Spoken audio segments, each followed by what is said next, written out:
નમસ્તે મિત્રો, રચનાના આ વિડીયોમાં તમારું સ્વાગત છે। આપણે અગાઉના વિડીયોમાં એવા ત્રિકોણની રચના વિશે શીખ્યા જેનો પાયો પાયા પરનો એક ખૂણો અને બાકીની બે બાજુઓનો તફાવત આપ્યો હોય। આ રીતે આપેલ માપ માટે બંને વિકલ્પ પરથી રચના કરતા શીખ્યા। વિકલ્પ 1, જ્યારે પાયા પરના ખૂણા પર બનેલ બાજુ બીજી બાજુ કરતા મોટી હોય। વિકલ્પ 2, જ્યારે પાયા પરના ખૂણા પર બનેલી બાજુ બીજી બાજુ કરતા નાની હોય। અને વિકલ્પ 1 આધારિત કેટલીક રચનાઓ પણ કરી। આ વિડીયોમાં વિકલ્પ 2 પર આધારિત ત્રિકોણની રચના કરતા શીખીશું। ચાલો આ પ્રશ્નને જોઈએ। ત્રિકોણ STR ની રચના કરીએ, જ્યાં RS બરાબર 8 સેન્ટીમીટર છે, ખૂણો S બરાબર 75 અંશ અને TR માઇનસ ST બરાબર 3 સેન્ટીમીટર હોય।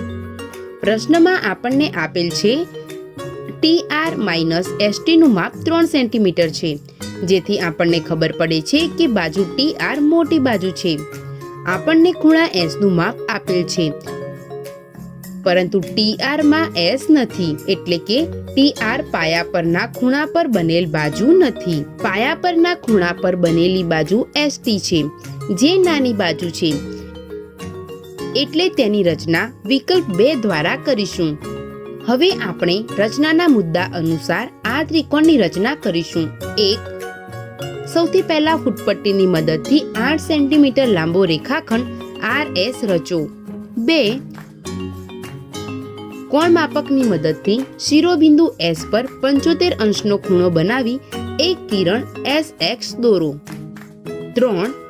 કિરણ SX ને વિરુદ્ધ દિશામાં આગળ લંબાવો અને લંબાવેલ રેખાને SX ડેશ કહે છે। 4.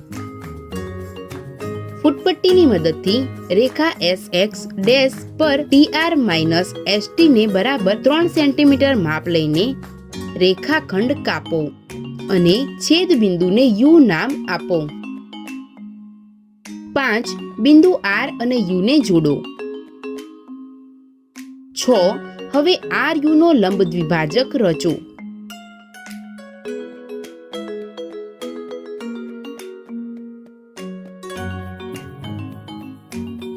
જેને LM નામ આપો। 7. રેખા LM કિરણ SX ને બિંદુ T પર છેદે છે। આપણે T અને R ને જોડીશું। આ રીતે માંગેલ ત્રિકોણ STR ની રચના થશે। તો મિત્રો, આ રીતે આપણે આ પ્રશ્નનો ઉકેલ મેળવ્યો, એટલે કે ત્રિકોણની રચના કરી। શું તમે આ રચનાની સત્યતા સાબિત કરી શકો છો? અમે તમને એક સંકેત આપીએ છીએ। આ રચનાની સત્યતા TR માઇનસ ST બરાબર SQ બનાવીને કરી શકો છો। મિત્રો, આ વિડીયોમાં બસ આટલું જ, પરંતુ જતા પહેલા એક પ્રશ્નનો જવાબ આપવાનો પ્રયત્ન કરો। ત્રિકોણ PQR ની રચના કરો, જેની બાજુ QR નું માપ X સેન્ટીમીટર છે, ખૂણા Q નું માપ A સેન્ટીમીટર છે અને બીજી બે બાજુઓ PQ માઇનસ PR નો તફાવત C છે। અહીં ત્રિકોણની રચના વિકલ્પ 1 ને ધ્યાનમાં રાખીને કરીશું, અથવા વિકલ્પ 2 ને। આ જવાબ માટે તમારા સાથી મિત્રો અને શિક્ષકો સાથે ચર્ચા કરો અને નિષ્કર્ષ કાઢો। આની સાથે આપણો આ વિડીયો અહીંયા પૂર્ણ થાય છે।